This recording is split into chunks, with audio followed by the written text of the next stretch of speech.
Tengan todos muy buenos días. De parte de la Escuela de Estudios Generales, la Cátedra de Humanidades Digitales y la sección de Filosofía y Pensamiento, les damos la bienvenida a los compañeros docentes que nos acompañan, a los estudiantes y otras personas invitadas a la presentación de este libro, el cual gira en torno al mejoramiento humano, reflexiones filosóficas, éticas y bioéticas, el cual ha sido construido y elaborado con el aporte de especialistas en el tema y editado por el colega de nuestra sección de filosofía, el doctor Jonathan Piedra Alegría.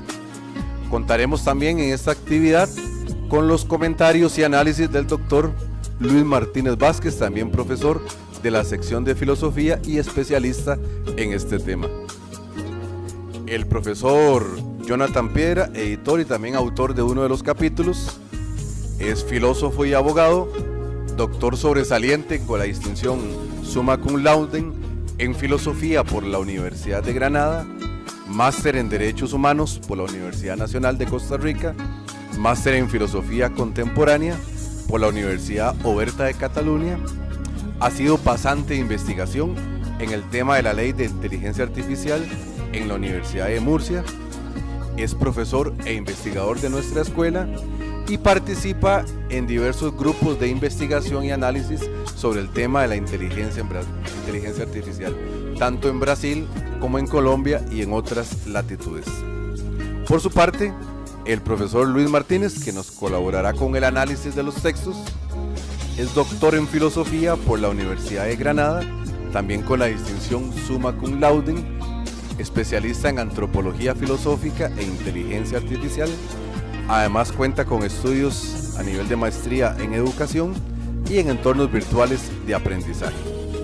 Es el coordinador del proyecto de acción social del Congreso de Humanismo, forma parte del grupo editor de las obras completas de Ignacio Ellacuría, proyecto emprendido por la Universidad de Granada, y tiene diversas publicaciones sobre el tema de la inteligencia artificial, publicaciones tanto nacionales como internacionales.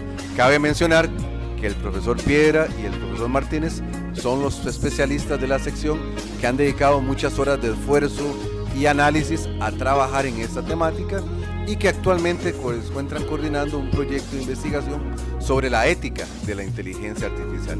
Esto los posiciona como personas en el tema posicionados académicamente para presentar un análisis.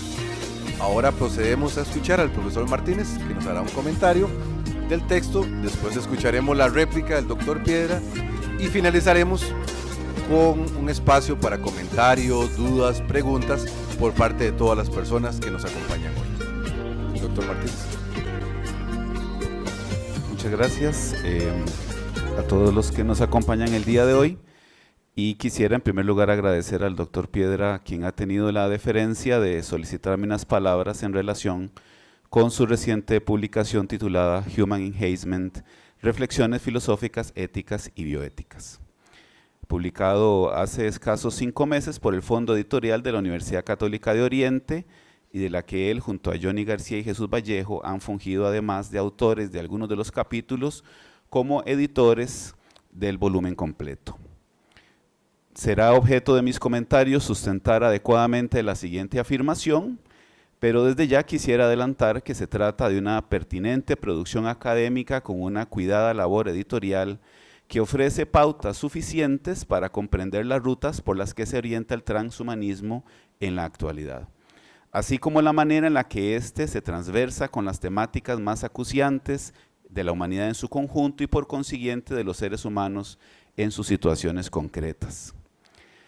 En tercer lugar, y como último punto de esta introducción, quisiera acotar la pertinencia de la presentación de este texto para personas estudiantes y docentes en el ámbito de los estudios generales, en el entendido de que uno de los grandes retos que encontramos quienes nos dedicamos a este ámbito del conocimiento radica en la necesidad de propiciar una recomprensión del humanismo en el que los ideales humanos proclamados en los inicios de la modernidad, como explicaré más adelante, tengan implicaciones directas en los seres humanos de hoy en día, aunque esto implique necesariamente una deconstrucción del paradigma que históricamente ha sustentado y una reelaboración de las categorías que permiten analizar la complejidad de lo humano.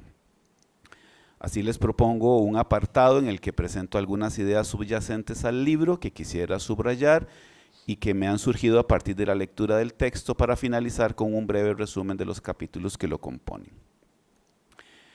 En primer lugar, y haciendo un recorrido contextual de los elementos históricos que están en función del abordaje del fenómeno humano, debemos comenzar afirmando que este abordaje del fenómeno humano se ha encontrado demarcado por una ponderación de los avances que a partir del conocimiento científico han logrado desafiar los límites clásicos de lo que entendemos en un sentido genérico como vida, pero principalmente de manera específica como vida humana. Ejemplo de ello son los dilemas relacionados con la inmortalidad humana, los seres biónicos o los modelos de inteligencia artificial, en los que los límites de las características biológicas se ven cuestionadas y transversadas por una carga ideológica que nunca es neutra y que parten de una serie de consideraciones que merece la pena analizar con detenimiento, tal como lo presenta el libro que estamos analizando en este momento.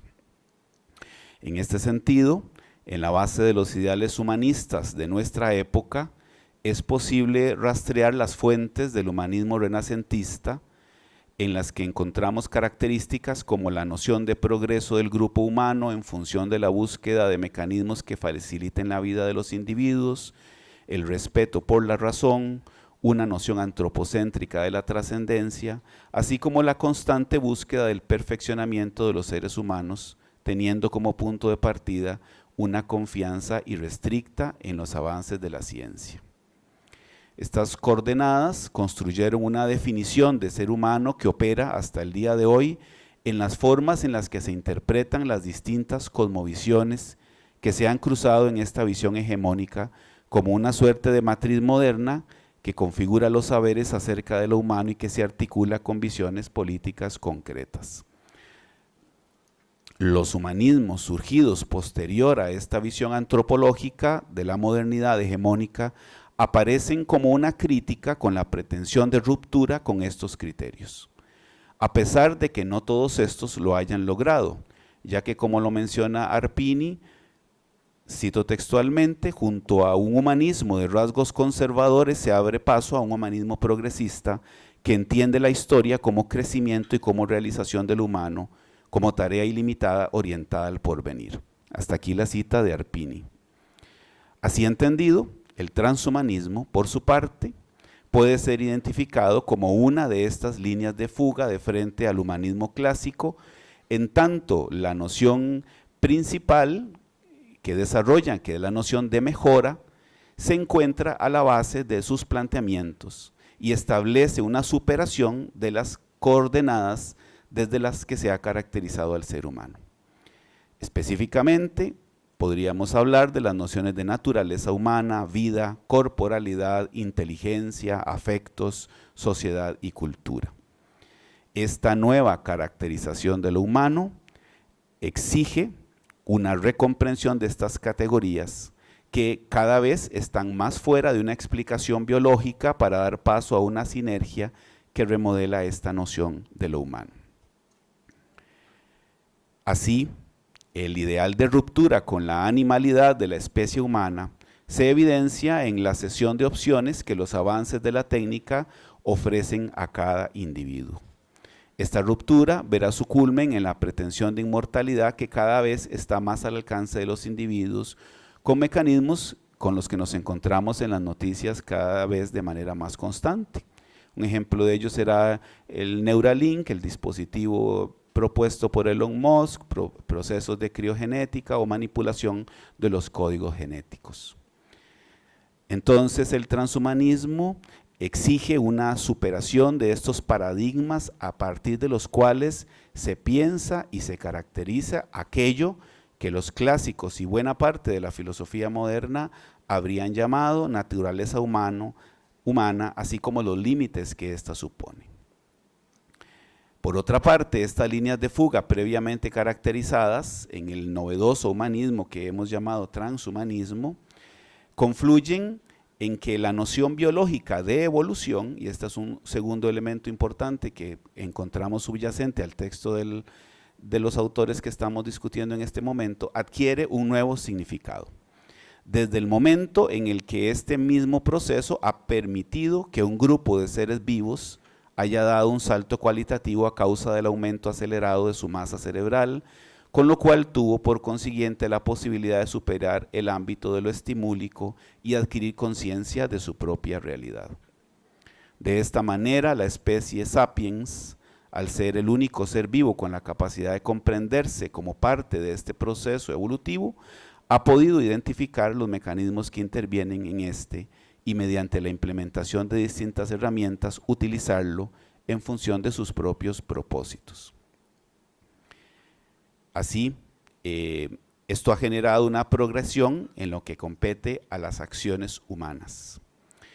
En tanto, el proceso intrínsecamente humano de elaboración de instrumentos manuales denominado técnica genera una transformación significativa en tanto altera el entorno humano para llevar a cabo nuevos artilugios de subsistencia, así como la transformación del medio y adaptación a este, pero al mismo tiempo de generación cuando al imbricarse con los procesos científicos se lleva a cabo un nuevo producto que hemos logrado denominar tecnología.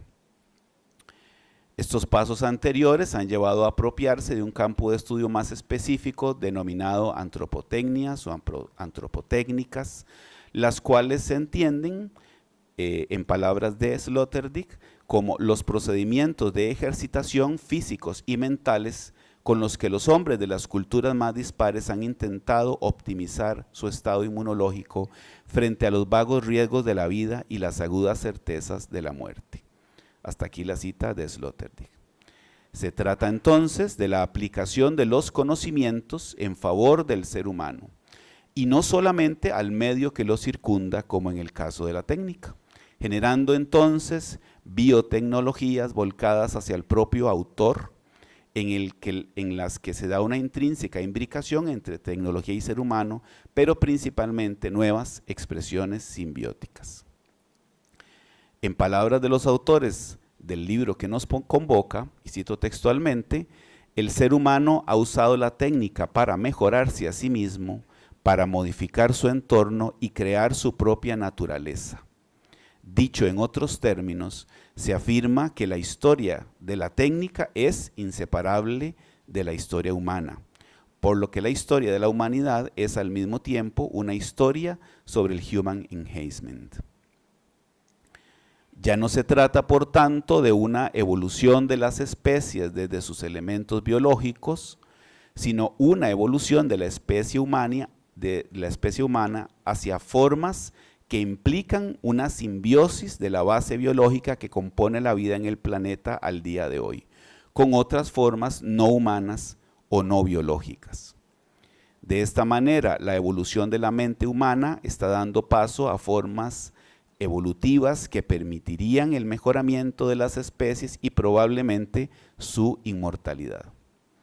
La discusión en este sentido que plantean los autores no ha sido si este tipo de avances es posible, sino más bien si es deseable, en tanto se trata de una discusión de carácter ético metafísico.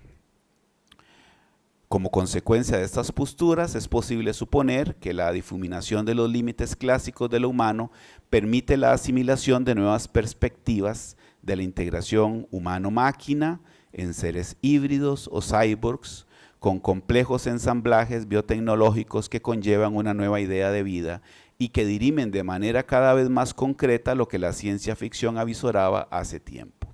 Pensemos en películas como Her, El hombre bicentenario, Blade Runner, Ex Machina, solo por citar algunas de ellas.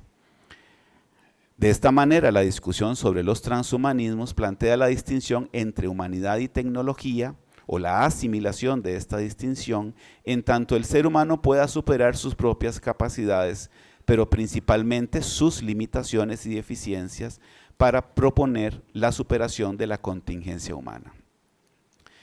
Ya en el 2017, el mismo doctor Piedra habría afirmado que, cito textualmente, si los seres humanos somos fisiológicamente un resultado natural de la evolución, se necesita un criterio que vaya más allá de lo natural con tal de superar nuestras limitaciones. La condición humana es contingencia, por lo que la naturaleza humana puede también ser reformulada. Hasta aquí la cita de Piedra.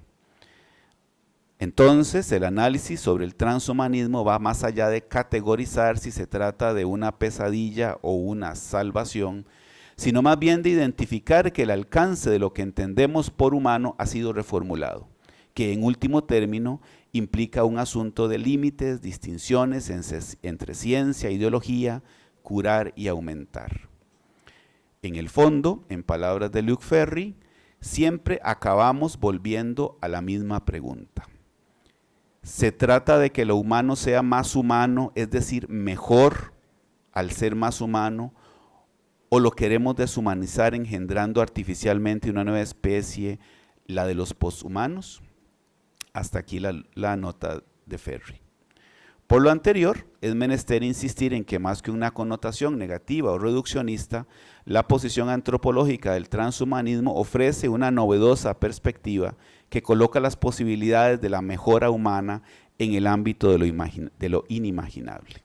Así, al superar las barreras de la evolución biológica mediante la asunción de las antropotecnias, redimensiona la noción de perfectibilidad desde una perspectiva de mejora intrínseca, como ya se ha explicado previamente, y permite una antropología en sentido más abarcante. Ahora bien, el libro de los doctores Piedra y García y del magíster Vallejo tienen una particularidad que merece la pena señalar y que constituye una enseñanza importante en el abordaje filosófico de este tema. Ya que si bien su análisis se inscribe en el ámbito del transhumanismo y dedican algunos espacios a su definición conceptual, no escatiman esfuerzos para orientar su trabajo, como es posible visualizarlo desde el título del texto, en la noción más importante de este ámbito, que es el de la mejora humana, lo cual resulta el punto medular de esta corriente filosófica. De esta manera evaden al menos dos prácticas comúnmente endilgadas al quehacer filosófico, a saber, la tosudez de quedarse en la discusión conceptual de las palabras que han propiciado nuevas formas de pensar el mundo y la ausencia de una relación directa de la acción filosófica con la vida cotidiana de los seres humanos. Esto sin dejar de lado el rigor de la labor conceptual que amerita el abordaje de estos temas. Por esto, teniendo bajo la lupa a la mejora humana, han propiciado una aproximación desde tres ejes fundamentales en esta temática y que, a mi entender, se complementan necesariamente, que son los de las consideraciones filosóficas, éticas y bioéticas de esta idea.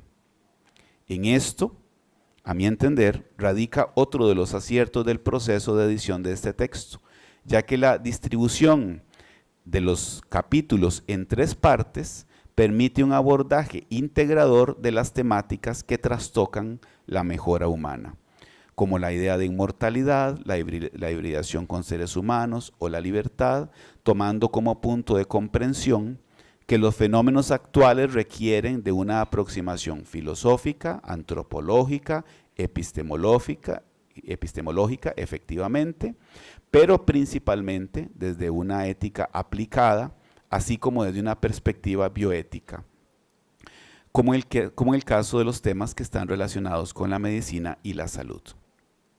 Así, el texto tiene la flexibilidad de ser leído tanto como un todo integrado por una cantidad de textos adecuadamente concatenados y tendientes a una aproximación amplia de estos fenómenos, como de manera separada en caso de aquellos lectores que estén interesados en temáticas particulares.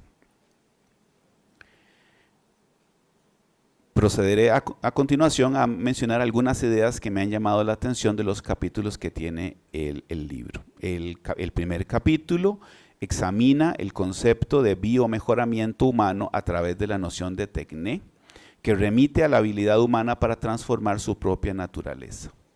En la tradición filosófica, el término tecné ha sido entendido como una extensión de la capacidad humana para modificar el entorno. Sin embargo, en este texto se redefine como la capacidad de modificar la biología humana misma. Aquí se explora cómo la tecnología, desde la mejora química hasta la mejora genética, se convierte en un medio para trascender las limitaciones biológicas inherentes a la condición humana. Así, se plantea que la tecnología es una extensión de nuestra esencia autopoiética, una visión que se puede relacionar con la antropología filosófica alemana que ve al espíritu humano como una fuerza histórica en constante evolución. En este sentido, el ser humano puede ser comprendido como un animal tecnológico, una especie definida por su capacidad de superar su biología. Este planteamiento se confronta con perspectivas críticas que señalan que la instrumentalización de la biología humana puede llevar a una reducción de la complejidad antropológica. Filósofos como Martin Heidegger han advertido sobre la amenaza de la tecnificación total de la existencia, donde el ser humano se ve reducido a un objeto técnico.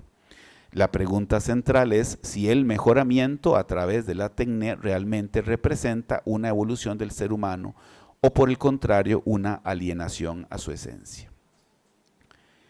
En el capítulo 2 se cuestiona la aspiración transhumanista hacia la inmortalidad. La criopreservación y otras tecnologías que prometen extender indefinidamente la vida se examinan críticamente, exponiendo cómo estas aspiraciones están profundamente vinculadas a un individualismo radical.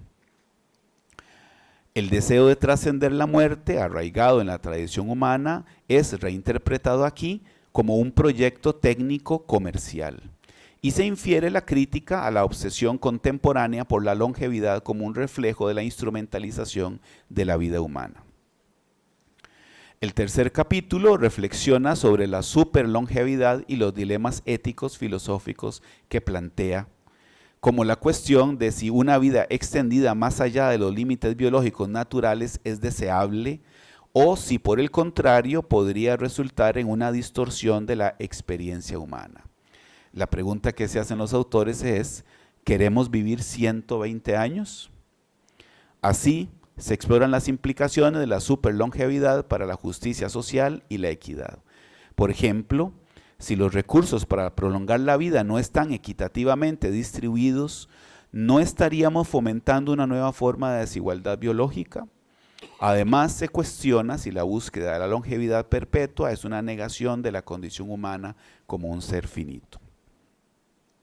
El capítulo sugiere que en la búsqueda de la inmortalidad el ser humano podría perder la perspectiva de lo que significa vivir una vida auténticamente humana en la que el valor de la existencia no radica en su duración, sino en su profundidad y sentido.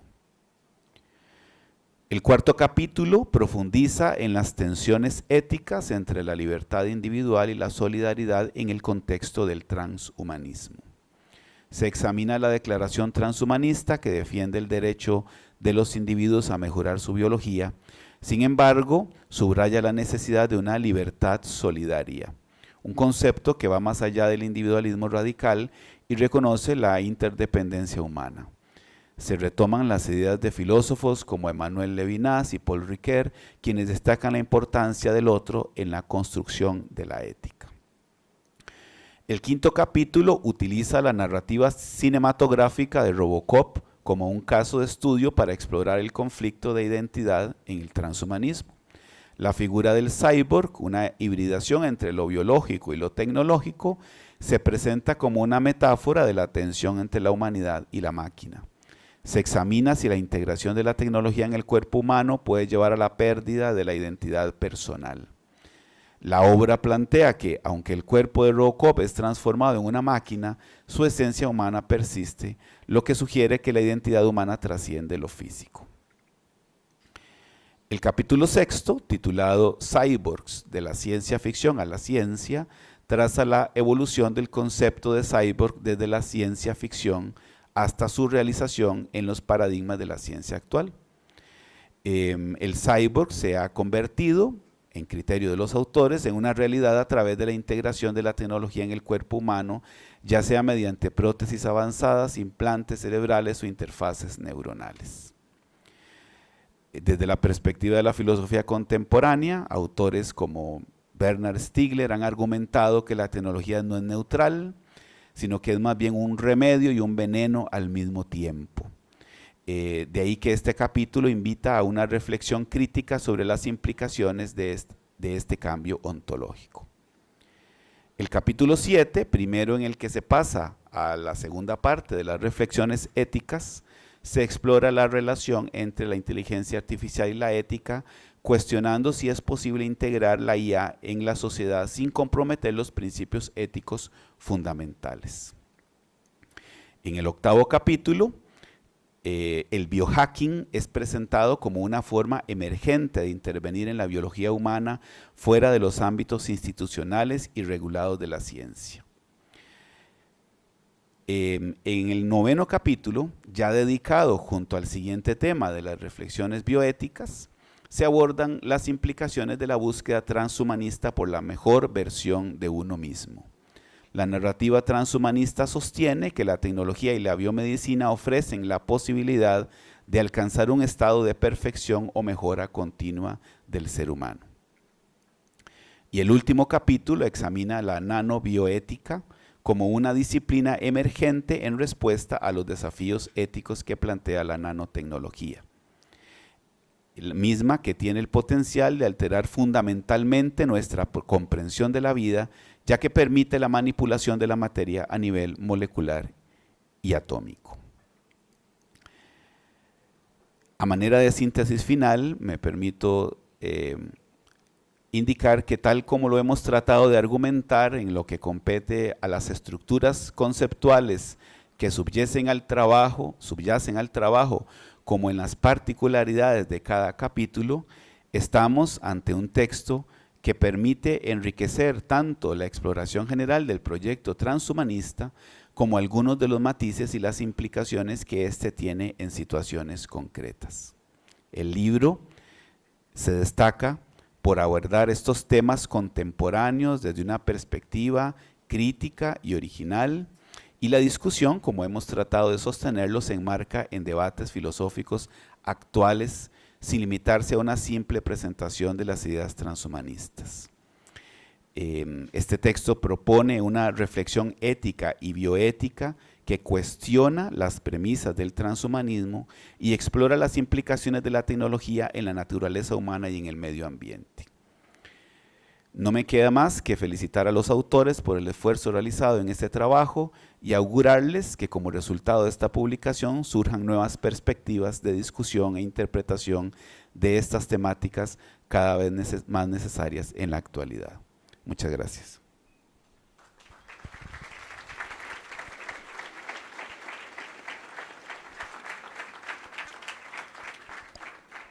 Muchas gracias al doctor Martínez por su análisis en torno a esta obra. Le damos el espacio al doctor Piedra en su calidad de editor y autor del texto. Gracias. Me gustaría agradecerle a todas las personas aquí presentes, a la Escuela de Estudios Generales, a mi colega Randall Carrera y a mi amigo y colega también Luis. Voy a dar algunas consideraciones generales respecto al texto o cuál fue su intención original en su momento. De un tiempo para acá ha habido un debate dentro de las humanidades sobre cómo se inserta el tema de la tecnología en las disciplinas humanísticas, principalmente con lo que se ha llamado las TICs y una serie de humanismos tecnológicos. En este sentido aparecen, digamos, los humanismos computacionales, los humanismos digitales y en general los humanismos tecnológicos, como bien lo indicó Luis hace un momento, como una alternativa no radicalmente diferente, sino paralela a la interpretación clásica que viene del renacentismo, principalmente, ¿no? Habría que ubicarla en la antigua Grecia, pero en el Renacimiento principalmente es que aparecen los ideales clásicos del humanismo tal cual lo entendemos. En ese sentido, se han planteado diferentes enfoques. Un enfoque en el cual la tecnología simplemente es un elemento analítico más dentro de las humanidades y las disciplinas sociales, Y en este sentido han surgido alguna serie de humanismos, particularmente en culturas anglosajonas o de otras denominaciones, que han ido tomando fuerza, principalmente a raíz de dos tecnologías particularmente: la inteligencia artificial y todo lo que tiene que ver con las biotecnologías o las tecnologías relacionadas con las terapias genéticas. Se le han ido insertando otras tecnologías como la realidad virtual, realidad aumentada, pero principalmente esas dos han generado como una especie de disrupción fuerte desde un punto de vista epistemológico en estas áreas. En este sentido, más o menos como en los años 2000, por ahí, surgió muy fuertemente el tema del transhumanismo, que como ustedes pueden ver, la parte del trans no queda muy claro, ¿verdad? Sí, es como una superación del humanismo, algo que va más allá del humanismo, o es algo que está después del humanismo, ¿no? Y también han aparecido los poshumanismos, etcétera, ¿no?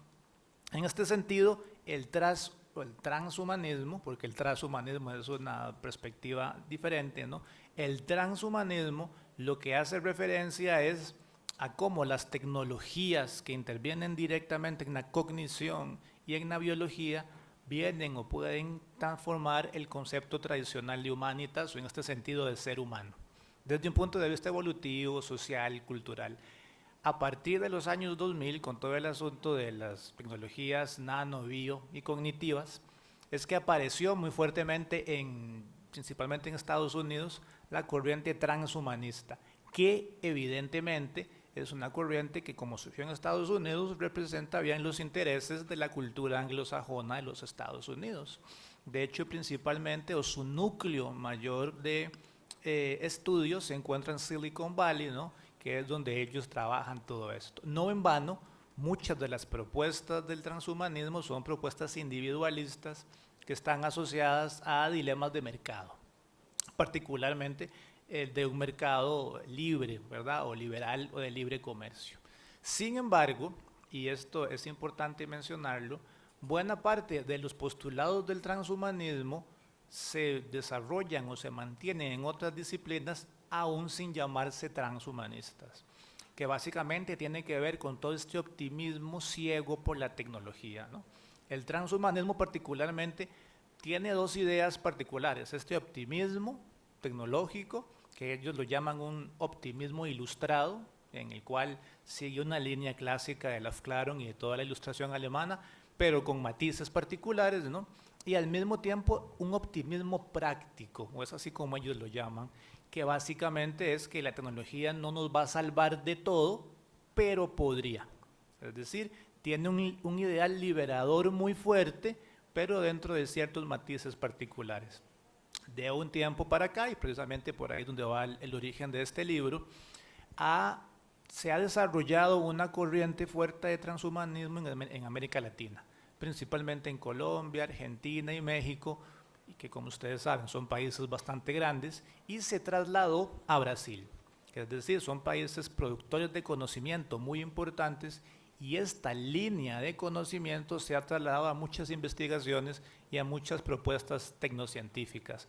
No sé si ustedes sabían que, por ejemplo, Harari, el famoso autor del Homo Deus, es transhumanista. El Chief Engineer de Google también es transhumanista. Elon Musk es transhumanista, ¿no? Y existe incluso una universidad que está en San José que se llama la Universidad de la Singularidad, que, bueno, estaba en el extinto periodo de Johnny Araya, ¿no? Que es una universidad transhumanista, lo que sea que eso signifique, porque realmente nunca se desarrolló realmente, ¿no? Pero es una universidad que promueve básicamente todo lo STEAM, y lo STEAM en un sentido fuerte, no como una especie de desarrollo social, sino desarrollo humano, tal cual, ¿no? El desarrollo humano está asociado al desarrollo tecnológico, y ese desarrollo tecnológico tiene que ver o se asocia a una evolución, entre comillas, del ser humano en su sentido biológico, cultural y social. Dentro de estas reflexiones es que nos dimos cuenta que muchos movimientos sociales, culturales y efectivamente que se encuentran dentro de las universidades promueven estos ideales aún sin llamarse transhumanistas. Es decir, hay una lógica de tecnificación que muchas veces no calza muy bien con los ideales amplios que tiene una universidad, por ejemplo, que va más allá del mero desarrollo científico o tecnológico. Sin embargo, y esto sí hay que tenerlo presente, cuando uno habla con los estudiantes o las personas, también hay como mucha emoción o mucho hype por estas cosas, a pesar de que muchas de ellas no son reales. O por lo menos no tienen un desarrollo completamente real. Siendo así, y en este sentido, el libro lo que mostraba, lo que quiere mostrar es como un análisis filosófico, que de hecho si ustedes ven dice análisis filosófico, ético y bioético, lo cual puede sonar como redundante, ¿verdad? En algún sentido. Sin embargo, lo que queríamos mostrar con esta categorización es un análisis que va de lo más a lo menos. Un análisis de lo general, filosófico, en un sentido crítico, de forma amplia, a problemas éticos y a problemas bioéticos. Buena parte de los artículos están escritos, ¿verdad?, a partir del apoyo de doctores en medicina que tienen mayor conocimiento en esta información, precisamente porque se ocupa de información científica para hablar de esto también propiamente, ¿no?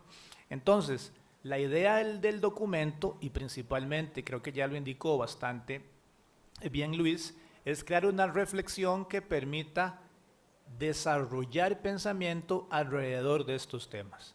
¿Por qué estos temas? Porque evidentemente ahora con todo el asunto de la inteligencia artificial y las películas, hay como toda una expectativa, digamos, de vivir para siempre, de que la tecnología nos va a hacer mejores personas o que en sí misma la tecnología nos va a ayudar a ser unos seres humanos potenciados. Lo cual en principio puede tener sentido, pero no tal cual como se plantea dentro del transhumanismo. Por lo que la principal reflexión que se presenta en este documento es el sentido de mejora. Precisamente por eso es que el título de Human Enhancement va en esa línea, es decir, ¿qué entendemos por mejorar? ¿Realmente queremos mejorar? Es decir, ¿queremos vivir 200 años? La pregunta sería ¿para qué o con qué propósito? ¿Verdad? Y suponiendo que digamos que la respuesta sea sí, ¿qué tipo de vida tendríamos? Porque no queda claro, exceptuando en estos libros literarios, personas que hayan tenido ese tipo de vida. Entonces, ¿qué es lo que buscamos con la tecnología?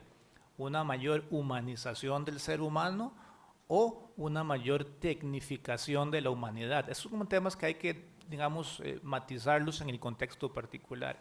Y en este sentido, los artículos toman dos perspectivas particulares. Siempre hay un punto de vista hipotético de qué pasaría si, y otro, la parte particular crítica.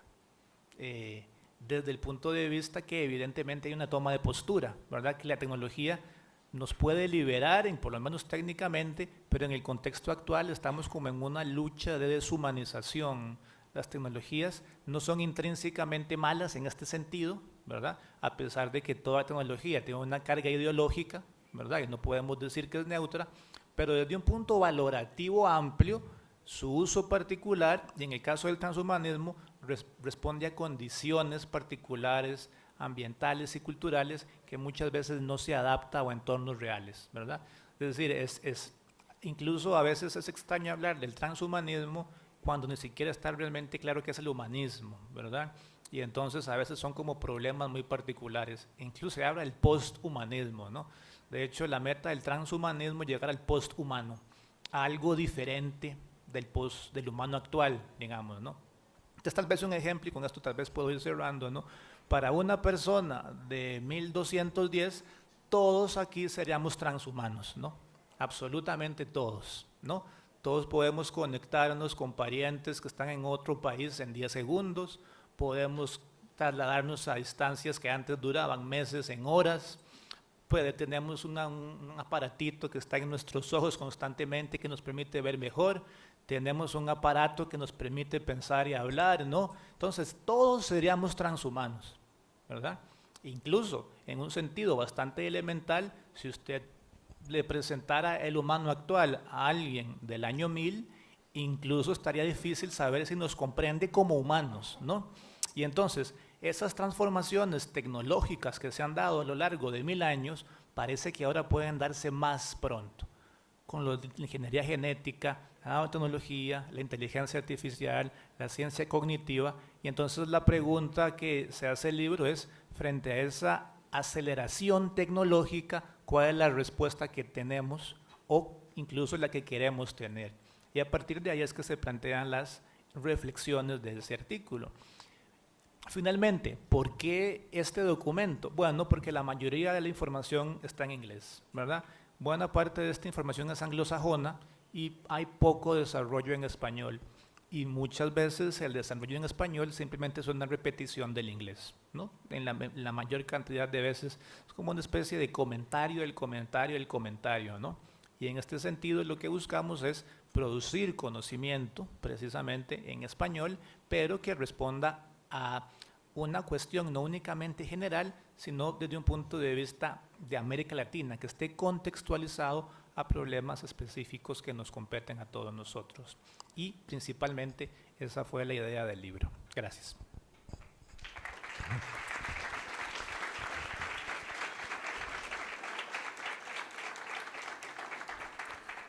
Muchas gracias al doctor Piedra por el comentario.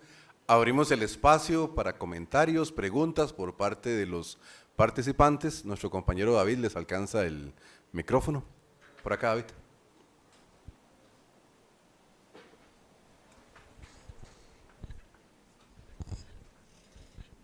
Buenos días. Quería saber si dentro del análisis incorporaron también los postulados de la teoría de ensamble postulada por Sarah Walker y Lee Cronin alrededor de que la tecnósfera es una extensión de la vida, como observando la vida como un objeto planetario. Entonces sería pasar del human enhancement al planetary enhancement, es decir, lo vivo es el planeta, el humano es solo un elemento, una célula, al igual que las sociedades, estas últimas en una dimensión no biológica, pero no menos viva según los postulados de Assembly Theory.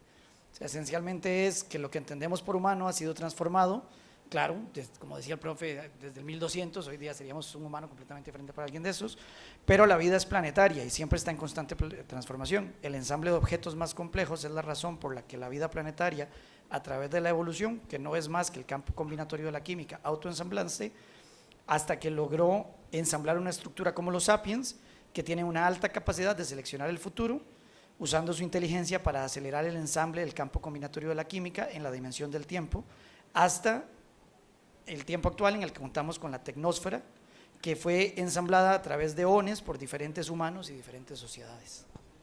Gracias. Bueno, la pregunta que plantea Gustavo es compleja. El transhumanismo es básicamente, o se basa en una antropología fuerte, ¿no? Dura, en la cual el ser humano es predominante frente a las demás especies. La teoría de la cibernética que plantea Yukhui, por ejemplo, como una perspectiva amplia, o la teoría Gaia, ¿verdad? Que la Tierra es como un espíritu, para el transhumanismo no entra mucho en consideración porque cuando, la lógica va más o menos que cuando usted transforma al ser humano, transforma todo su entorno al mismo tiempo, ¿no? Y a partir de eso, es decir, la transformación humana o la transformación del humanitas y del antropos, ¿verdad?, aparecen las consideraciones éticas, sociales y culturales.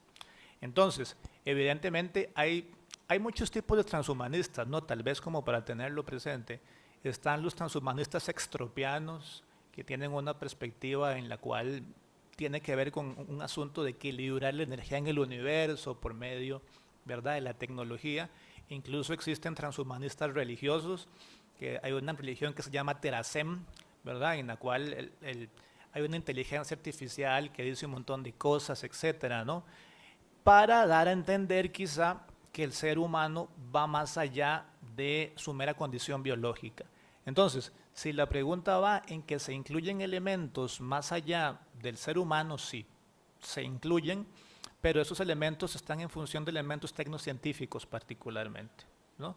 Estos elementos tecnocientíficos son los que finalmente plantean las dudas medioambientales, sociales o culturales, ¿no? Por ejemplo, en la antigua campaña de Donald Trump, en la pasada, había un candidato transhumanista, ¿no? Y él, entre otras cosas, proponía criogenia para todos los estadounidenses, ¿no?, y al mismo tiempo modificaciones genéticas para los delincuentes, por ejemplo.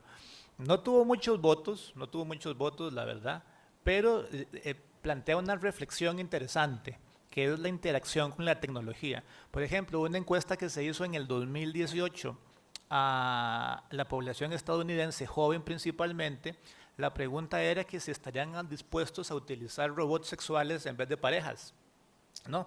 Y el 80% dijo que sí, ¿verdad? Solo habían dos limitantes, que eran muy caros, ¿verdad? Principalmente, y después de que posiblemente los iban a ver un poco freaks, ¿no? Pero si el precio se abarata, ya lo de freaks parece que no importa tanto, ¿no? Entonces, ¿qué quiere decir eso? Que estamos, por lo menos la población estadounidense, está dispuesta a introducir seriamente la tecnología en elementos que antes no se consideraban de esa forma.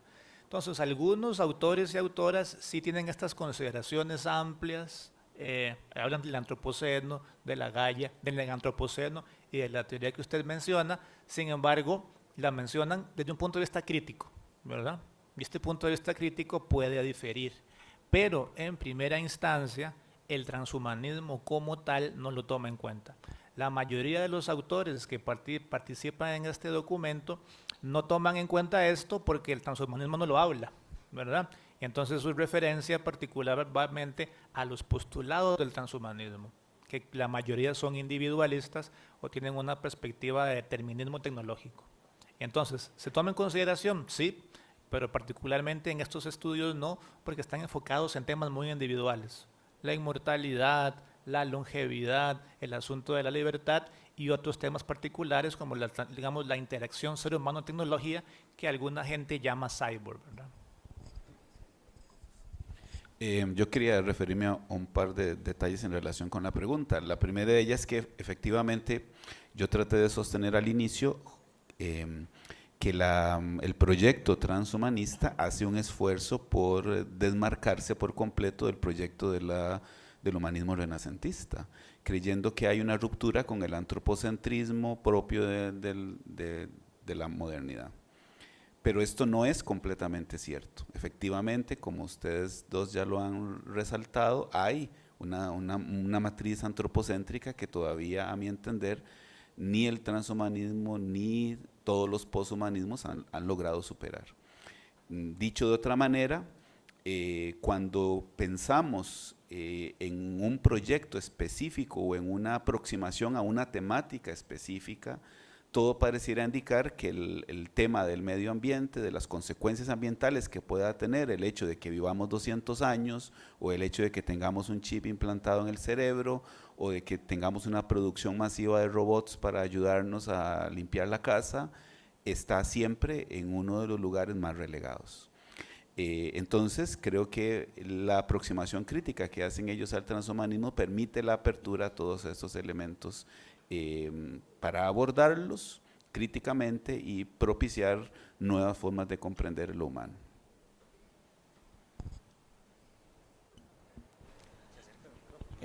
Muy buenos días, tengan todos.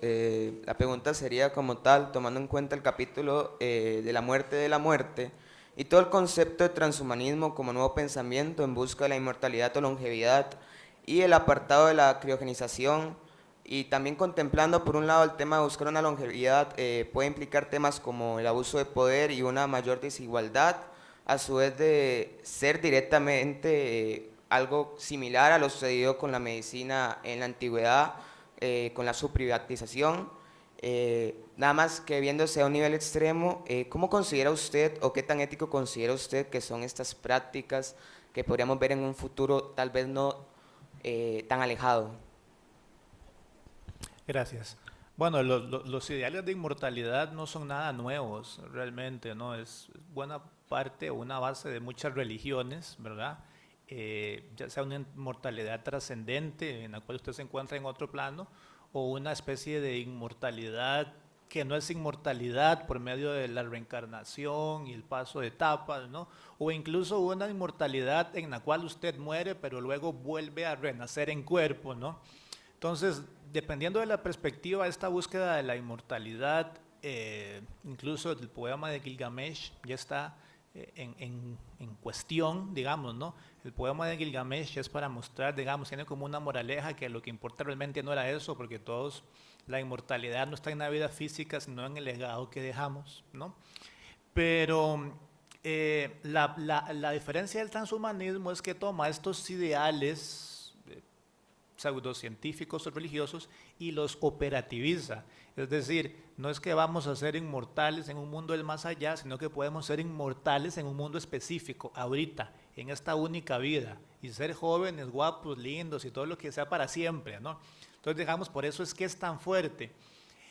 ¿Hay posibilidades teóricas de que eso suceda? Bueno, no exactamente, muchos como futurismo, ¿no? Pero hay gran cantidad de clínicas de criogenización, ¿verdad? Particularmente están en Rusia, en Estados Unidos y en Taiwán. No sé si ustedes supieron la noticia, pero con el asunto de la pandemia, ¿verdad? Como habían problemas de recursos y todo, entonces una criogenizadora que estaba en Rusia cerró y todos los cuerpos empezaron a enfriarse, ¿no? Empezaron a correr, a ver qué hacían, etcétera, ¿no? Criogenizarse no es nada barato, ¿verdad? No es nada barato. Usted ocupa dar una cuotita de $100,000 para intentar hacerlo y luego pagar un fee o un impuesto, ¿verdad? Anual, pues bastante caro. Pero la premisa es que en algún futuro las enfermedades que tenemos o que podemos tener van a ser curadas, lo cual puede ser plausible, pero buena parte de la criogenización es una estafa porque usted ya está muerto, digamos, ¿verdad? Entonces realmente usted, no, por lo menos de momento, no podemos revivir a los muertos. Lo que sí creo, y esto tal vez es una parte interesante, es que la búsqueda de la extensión de la vida no es necesariamente poco ética, ¿no? Me parece que es correcta. Es decir, lo que pasa es que quizás los medios no son los adecuados, porque uno puede extender la vida de todos nosotros mejorando los sistemas de salud, garantizando salud universal, alimentos con buenas condiciones nutricionales, mejorando la educación, dando mayor capacidad de trabajo y posiblemente la vida de todos se va a extender. La búsqueda del transhumanismo es una búsqueda individual particular y esa es la parte, digamos, complicada porque evidentemente los únicos que pueden criogenizarse son los ricos y los ultra ricos y entonces por lo tanto es una especie de propuesta, digamos, claramente sesgada por la clase. Pero la búsqueda de modificar y alargar la vida me parece que es una búsqueda muy humana y todos lo hacemos constantemente. Entonces la búsqueda en sí misma no me parece poco ética. Habría que ver los medios y los fines, pero la búsqueda en sí como tal a mí no me parece que esté mal. Gracias.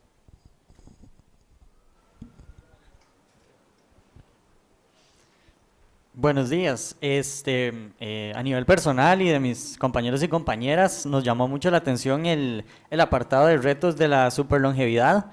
Y con respecto a este tema, pues nos planteamos la siguiente pregunta. ¿Podría la extensión de la vida humana, más allá de los límites biológicos actuales, eliminar alguna característica esencial de lo que significa ser humano? Bueno,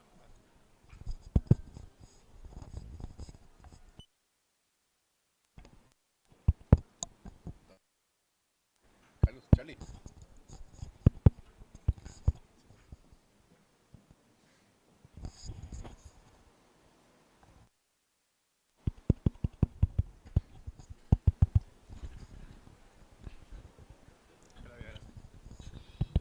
gracias. Bueno, es una pregunta que no creo que yo pueda responder, ¿verdad? Habría que preguntarle a alguna deidad o alguna cosa así para ver cuáles son las características esenciales del ser humano. Alguna gente lo define por la mente, el alma, el espíritu, la biología, etcétera, ¿no? Entonces, yo lo que sí creo es que hablar de una esencia humana es complicado. Sí me parece que la tecnología como tal va cambiando la condición humana, es decir, la forma en cómo existimos en determinado momento sociohistórico y cultural. Entonces la tecnología puede cambiarlo. Si la puede cambiar diametralmente, bueno, ahí entramos en especulación, ¿verdad? Entonces, por ejemplo, si le hacemos caso a las películas, sí, ¿verdad? Si le hacemos caso a todas las películas de ciencia ficción, eso no es nada bueno, ¿verdad? Posiblemente nos va a generar una especie de superhumanos mejorados que viven mucho tiempo y todos los demás pobres que no tenemos dinero, pues vamos a tener el sufrimiento, ¿no? De hecho, ustedes pueden ver el cyberpunk, todo va como por esa línea particular, ¿no? Entonces, yo creo particularmente que la clave no está en la longevidad como tal, sino en el acceso a la tecnología. en los recursos y cómo se distribuye de manera económica, social y las derivaciones medioambientales y sociales que eso puede tener, ¿no? Entonces, si modifica la existencia humana, eso es un tema. Yo no creo realmente que exista como una esencia humana particular, ¿no? Y si existiera algo así, sería como una cuestión, digamos, estadística, ¿verdad? Es decir, analizamos estadísticamente a todos los humanos y vemos elementos parecidos y comunes, lo cual, pues lo único que dice es que la mayoría tenemos elementos parecidos y comunes, ¿no? Ahora, si estamos hablando de la esencia como un asunto biológico de ADN, posiblemente ahí tal vez podría modificarse, ¿verdad? No obstante, pues todos tenemos modificaciones diferentes del ADN en cómo se inhiben o expresan genes, ¿verdad? Entonces, a pesar de que tenemos un ADN común, todos tenemos modificaciones diferentes entre sí, ¿verdad? Y particularidades distintas entre cada uno. Entonces, para resumir mi respuesta, yo creo que puede cambiar seriamente la condición humana, sus características, entornos y forma de vivir, pero la esencia humana no sé, porque yo realmente no parto de que haya una esencia humana, sino más bien como de una condición humana. Y entonces la condición humana sí la modifica, ¿verdad? Y en ese sentido puede ser para bien o para mal. Y en la forma en cómo está planteado actualmente, parece que habría una gran desigualdad de acceso y entonces posiblemente sería para mal.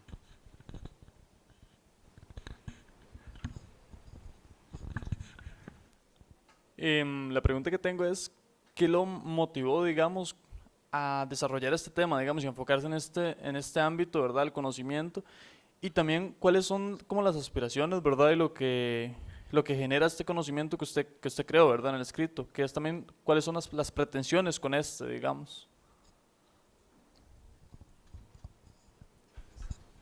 Bueno, la pretensión es que lo lean, no, esa es la primera, ¿no? Pero en realidad, como comenté hace un poco, la pretensión básicamente es doble. Primero, generar el conocimiento desde América Latina y en español, que hay poco y es poco crítico. Y en segundo lugar, mostrar cómo la tecnología se ha implementado tanto en nuestra forma de ver que muchas veces no nos damos cuenta de las implicaciones reales de lo que puede suceder o de muchas cosas que se hablan en el fondo puede tener implicaciones reales. Mucho de esto uno piensa que es especulación, en buena parte, ¿no?, o futurismo, pero hay mucha gente que le está metiendo plata a esto, ¿verdad? Muchísimo, ¿verdad? Google, por ejemplo, o Alphabet, tiene una subsede que se llama Calico, que está diseñada o está enfocada para encontrar lo que ellos llaman el termostato de la longevidad, ¿no? Y le meten muchísimos billones de dólares anuales. De momento no sabemos los resultados porque no hay nada, por lo menos público, pero le meten muchísima plata. Elon Musk con el asunto del Neuralink, ¿verdad? Él pretende, digamos, que seamos como una especie de cyborgs y que en algún momento, porque él lo ha dicho, toda nuestra información mental pueda ser traspasada a un cuerpo, digamos, artificial, ¿no? Y por eso les digo, esto es como una cosa tan loca, ¿verdad? Porque ya la gente que tiene suficientemente dinero lo está haciendo. Que tengan resultados, bueno, es un tema ya aparte, ¿no? Con el asunto del biohacking, que es, digamos, una especie de hackeo biológico, ¿verdad? La gente puede comprar sets o kits para modificar algunas cuestiones de hormonas, ¿verdad? Y entonces ya la gente lo hace. Tal vez aquí no tanto, ¿verdad? Porque no, es un asunto nuevo, pero en Estados Unidos, Europa y en algunos países latinoamericanos como en Brasil, eso ya está accesible, ¿no? Y si está accesible en Brasil, en algún momento va a llegar a los demás países de alguna forma, ¿no? Entonces es una reflexión sobre cosas que ya hay, pero digamos se mantiene en un plano de la especulación y ese fue básicamente el interés.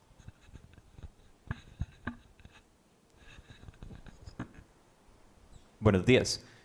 Mi pregunta va más que nada relacionada con un tema de interés de nuestro grupo, que es el pensamiento bioético detrás de la mejor versión del ser humano. Para nosotros es un tema de interés, puesto que planteamos el escenario en el que se brinda por parte del desarrollo de nuevas tecnologías y su investigación externalidades positivas para el bienestar de una sociedad. Entonces, tomamos como ejemplo la pandemia. Digamos, ante el desarrollo de una vacuna, las personas que tienen acceso a esta vacuna se ven beneficiadas porque se ven protegidas por esta vacuna. Sin embargo, como externalidad positiva al desarrollo de esta vacuna, las personas que no tienen acceso a la misma igualmente se ven beneficiadas, puesto que la propagación de la enfermedad se dificulta. Entonces nuestra pregunta es, en su opinión, ¿será lo mejor para el bienestar de la sociedad repartir más equitativamente los recursos invertidos en investigación sobre avances tecnológicos, aun cuando este proceso de división de recursos pudiese retrasar la velocidad de desarrollo de nuevas tecnologías? Gracias. Gracias. Bueno, las externalidades positivas vendrían a ser como ventajas objetivas, básicamente, ¿no? Frente a las ventajas subjetivas. Entonces, el transhumanismo promueve, digamos, por lo menos en principio, las ventajas positivas, o mejor, objetivas, ¿no? Entonces, una ventaja subjetiva, por ejemplo, sería para alguien ser más alto, ¿no? ¿Eso por qué es subjetivo? Porque está en función de esa persona. No hay ninguna ventaja objetiva en ser más alto. Una ventaja objetiva tal vez sería que, por ejemplo, nuestros glóbulos rojos tomaran más oxígeno y entonces, por lo tanto, todos tendríamos mayor capacidad de trabajo y de respiración. Es decir, nadie podría decir que eso es malo para alguien, ¿no? Mientras que ser alto, subjetivamente, puede ser bueno o malo dependiendo de las personas. Un ejemplo clásico del transhumanismo son las vacunas, ¿no? Que ustedes saben que, digamos, fue una inversión de Edward Jenner, ¿verdad? Hace bastante tiempo, ¿verdad? Porque una vacuna es una mejora, ¿no? Digamos, técnicamente lo mejora. No lo mejora en un sentido de que va a tener una mayor resistencia, sino de que desarrolla una resistencia natural. Pero como la desarrolla antes de tiempo, es una mejora, digamos, ¿no? Y a todas las personas que no se vacunan por el efecto rebaño, al mismo tiempo los cubre y los protege esa protección de las mejoras. Entonces el transhumanismo lo que dice, por lo menos el crítico, es que estas mejoras deberían ser sociales, ¿verdad? Que deberían distribuirse parejo para todos.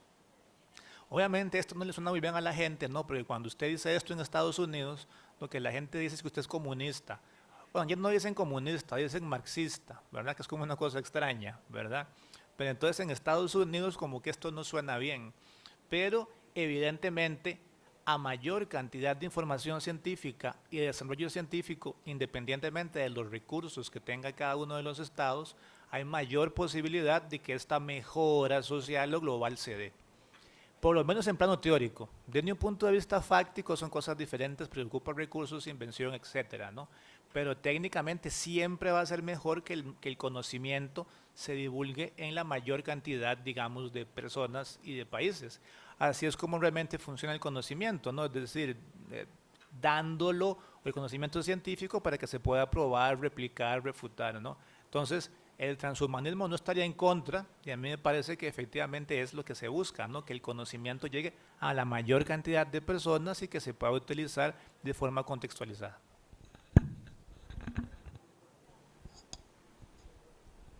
Bueno, primero que todo, buenos días. Nuestro grupo se centró mucho en lo que es la ética de la modificación, principalmente en la ética de la modificación en el cerebro. Si podemos alterar la memoria o la inteligencia, deberían las personas intervenir para cambiar estados emocionales no patológicos como ansiedad, tristeza, miedo, para así mejorar las emociones. Gracias. Gracias. Bueno, esa parte es la que se llama la mejora cognitiva, ¿no? Está la mejora física, que es del cuerpo, y la mejora cognitiva, que es la mente. Bueno, esa parte es complicada porque en principio es una intervención frente a la libertad y la autonomía de las personas, y entonces es complicado. Sin embargo, el debate se plantea así: si una persona violenta y agresiva que no puede controlar sus impulsos tiene la posibilidad de ser intervenida, la sociedad como un todo, en principio, no le estaría generando un daño a esa persona ni a la sociedad, porque le estaría controlando un impulso negativo y violento. Desde ese punto específico, ¿no? ¿Verdad? Ustedes vieron la película Naranja Mecánica, ¿no? Que es como un sistema parecido, ¿no? Lo que pasa es que en esa lógica no es que le están interviniendo propiamente una cuestión particular patológica, sino que le están limitando la agresividad propia del ser humano. Entonces ahí sí hay un detrimento. Pero ya hay propuestas como por ejemplo lo que les decía el candidato transhumanista que decía que a los médicos, que a los delincuentes violentos hay que intervenirlos para que nunca más pase eso. Caso parecido o similar se dio con la castración química, ¿no? Que a las personas que cometen delitos sexuales se les da, digamos, un medicamento para que no tengan líbido, ¿no? Entonces usted dice, bueno, se está violentando su autonomía y libertad. Claro que sí, desde luego, pero es en función de que cometieron un delito violento, ¿no? Hay una similitud con esto, ¿no? Alguna gente en Japón y en otros países están planteando que las personas que cometieron delitos violentos no sexuales sean modificados cognitivamente para reducir sus impulsos violentos. Y la mayoría de la gente, digamos, en principio no lo ve mal, ¿verdad? Porque son delincuentes, o lo menos por ahí va ese punto, ¿no? O cometieron un delito. No obstante, la crítica que hace todo el mundo, y me parece válida, es qué pasa cuando se comete un error. Eso justificó a todos los demás casos particulares. Entonces es un tema que como sociedad hay que debatir, pero por lo menos en algunos casos hay una especie de cierto consenso en que quienes son criminales o han cometido delitos atroces, esta intervención no sería negativa, incluso sería deseable. Y que es muy parecido a la pena de muerte y a la intervención directa que ya se hace en otros casos. La única diferencia es que esta persona sería intervenida desde un punto de vista cognitivo.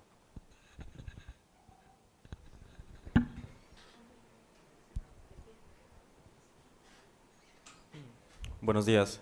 En el capítulo 3, en el pensamiento biótico, detrás de la mejor versión de uno mismo, surgen preocupaciones sobre el acceso a la mejora humana. Entonces la pregunta es, ¿considera usted que la mejora humana debería ser un derecho o un privilegio basado en el acceso económico y social? Gracias. Bueno, la mejora humana tal cual es una especie de derivación del derecho al propio cuerpo, ¿no? Entonces es un derecho que ya existe como tal, ¿verdad? Que tiene que ver con la autonomía y la intimidad. Entonces, digamos, nadie les prohíbe a ustedes que se corten un brazo si quieren hacerlo, ¿no? Es una cosa poco práctica, pero nadie se los prohíbe propiamente, ¿no? Entonces, los transhumanistas ven el derecho a la mejora como una extensión al derecho a la integridad física. Yo puedo hacer lo que yo quiera con mi cuerpo siempre y cuando no intervenga nadie, ¿verdad? Y entonces si yo quiero pintarme verde como Hulk, ¿verdad? Y hacer lo que quiera, pues bueno, nadie debería impedírmelo, ni el Estado ni nadie. La clave estaría si yo le hago daño a alguien creyendo que soy Hulk, ¿verdad? Eso es un tema aparte, digamos, pero realmente esa es la perspectiva. Entonces yo creo que el derecho a la mejora humana ya existe, ¿no? O sea, es una conjunción de otro montón de derechos que ya existen en el derecho civil, en el derecho, digamos, privado. Ya existe como tal. Simplemente el concepto de mejora humana lo plantea como algo nuevo para entender que es una mejora tecnocientífica. Nada más. Pero me parece que ese derecho ya existe. Y si entendemos eso como una mejora tecnocientífica y muchas personas no tienen el acceso a esa tecnología, entonces es un derecho que no tiene aplicación ni sentido, ¿verdad? Porque la única forma de que un derecho tenga sentido es que usted pueda, digamos, ejecutar su defensa o puede hacer algo para obtenerlo. Y si no puede hacerlo, es un derecho abstracto, ¿no? Usted, por ejemplo, dice, yo tengo derecho a la justicia, pero vivo en un lugar donde no hay jueces, ¿de qué me sirve ese derecho, verdad? Entonces, por ahí va esa misma línea, ¿no? Es decir, a mayor cantidad de recursos, posiblemente eso tenga sentido. Si no, simplemente es un concepto abstracto que, digamos, solo sirve para cosas teóricas. Pero en un sentido concreto, cuando hay mayor distribución de recursos, posiblemente sí tenga sentido ese derecho. Bueno, buenos días. Les quiero hacer una pregunta y que me responda como desde a criterio personal. Yo sé que estamos hablando de todo, del mejoramiento humano y todo este tema, y ustedes lo han estudiado bastante. Así que les quiero preguntar, sí, que me digan de manera personal, ¿piensan que la vejez es una enfermedad o una etapa más de la vida? Bueno, yo nada más voy a responder algo y le doy la palabra a Luis. La enfermedad ya es una vejez, lo dice la OMS, ¿verdad? Literalmente lo dijo, que que ser viejo es una enfermedad, pueden buscarlo, ¿verdad? Ahora, ¿qué hacemos con eso? Ese es un tema aparte que quizá ahorita podemos hablar. Bueno, a mí me parece que lo que está de fondo en la discusión es la idea que tenemos de lo que significa la vejez en el mundo occidental hoy en día. Ya Jonathan anotaba que efectivamente la vejez es considerada como una enfermedad, pero para nuestros efectos creo que podríamos partir de la idea de que uno comienza a envejecer en el momento en el que uno nace, comienza nuestro proceso de envejecimiento. Desde esta perspectiva, creo que hay una serie de elementos alrededor que merece la pena analizar, como las condiciones de vida, la calidad de vida que hay alrededor de las distintas etapas en las que nosotros nos encontramos, y en último término creo yo que tiene mucho que ver con el propósito que consideremos para nuestra propia existencia. Esto en el entendido de que esta idea de inmortalidad pareciera en un primer momento absurda, en cualquiera de los extremos en los que lo veamos. En lo que tiene que ver, por ejemplo, inclusive con la cantidad de población que tenemos en el planeta, la cantidad de recursos que consumimos y la generación de nuevos seres vivos que vienen detrás de nosotros, pareciera a todas luces inviable. En este sentido, entonces, creo yo que habría que pensar la muerte como inevitable, la muerte de la existencia, de todo lo que existe, como algo inevitable.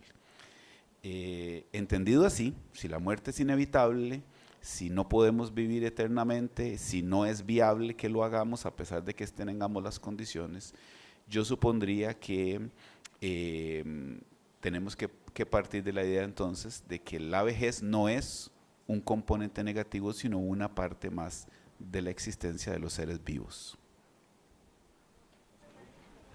Sí, y nada más hago un cierre, nada más para apoyar lo que comenta Luis. El problema está en la concepción de la vejez particularmente, ¿no? En buena parte del pensamiento actual de nuestras comunidades, ser viejo es equivalente de inútil, de que no funciona o de que no puede hacer cosas. Si no, ustedes vean la cantidad de personas adultas mayores abandonadas en diciembre, ¿no? Las dejan en los hospitales para ver qué hacen con ellos, ¿no? Entonces, quizá el problema acá es que entendemos la vejez como un periodo no productivo, ¿verdad? Precisamente a partir de esta lógica de sistema y de mercado otra vez, ¿verdad? Cuando lo que deberíamos entender es que la vejez es un proceso normal que indicó Luis, que está desde que nacemos y que precisamente esas personas todavía tienen mucho que aportar, tal vez no en el punto mercantilista que se entiende, pero que la vejez como tal no es un detrimento de algo, sino más bien es la lógica inevitable de un proceso, y en ese sentido pues no es una enfermedad, ¿no? Sino es una consecuencia inevitable de la misma existencia. Vamos con la última participación. Bueno, buenos días. Para cerrar, la pregunta tiene relación con la paradoja del barco de Teseo. No sé si la conocen, pero muy sintetizado. Trata de un barco al que le reemplazan las piezas al final del viaje, ¿verdad? Y la pregunta es si sigue siendo el mismo barco. Bueno, de ahí la pregunta surge a partir del capítulo 3 de la toma de decisiones en el transhumanismo, libertad solidaria, en donde se hablan temas de decisiones, ética, es el cambio de códigos genéticos, sea cuando una persona o un código genético se va modificando. ¿Qué tanto sigue siendo el mismo código genético o persona que fue al inicio? ¿Es alguien totalmente nuevo o se considera otro aspecto? Gracias. Bueno, ese fue un tema que salió, no sé si ustedes vieron WandaVision, ¿verdad? Con el Vision blanco y el Vision normal, digamos, ¿no? Bueno, ese es un tema que no está resuelto porque hay muchas teorías, ¿no? Está, por ejemplo, lo que se conoce como la identidad psicofísica, que tiene que ver, digamos, con su memoria particularmente, ¿no? Entonces, por ejemplo, usted puede ver una foto suyo que tiene 5 años y una foto ahora y usted no es el mismo, ¿no? Pero, digamos, usted, digamos, desde el punto de vista psicológico sigue siendo la misma persona. Entonces, esa es una forma que entender. Luego está, digamos, la identidad como unitaria, ¿no? Entonces, por ejemplo, ustedes ven el Joker de Heath Ledger, el Joker de Jared Leto y el Joker de Joaquín Phoenix, y todos son Jokers, ¿verdad? Entonces, digamos, ese es otro tipo de identidad particular diferente, ¿no? Parece, y los estudios muestran, que no existe identidad sin el cuerpo, ¿no? el cuerpo es verdaderamente lo que nos define una condición de subjetividad, ¿no? Y entonces, si esa fuera la respuesta, entonces visión del WandaVision no es el mismo visión, ¿no? Es otra visión diferente, ¿no? Que tiene los recuerdos del visión 1, puede ser, pero no es el visión Prime porque no tiene su mismo cuerpo particular, ¿verdad? Entonces no tendría sentido hablar de identidad sin cuerpo, porque nuestro cuerpo, nuestra vivencia, nuestra condición, nuestra experiencia es lo que nos define propiamente la idea de subjetividad que tenemos de nosotros mismos, ¿no? Entonces, esos son los debates. Todavía no está claro, pero los transhumanistas consideran, por ejemplo, que si usted pasa su mente a una computadora, tipo la película Transcendence, usted sería la misma persona, solo que en una computadora, ¿verdad? Este es un debate que parece complicado de resolver, pero los estudios muestran que es una unidad psicobiofísica, ¿no? Es decir, sin el cuerpo no se puede hablar de identidad, sin el sustrato material en el cual usted existe, no se puede hablar de la identidad. Gracias. De parte de la Escuela de Estudios Generales, la Cátedra de Humanidades Digitales y la sección de Filosofía y Pensamiento, les damos gracias a todos por su participación, a los ponentes y también a cada uno de ustedes por sus intervenciones y sobre todo por la atención prestada. A todos, muchas gracias.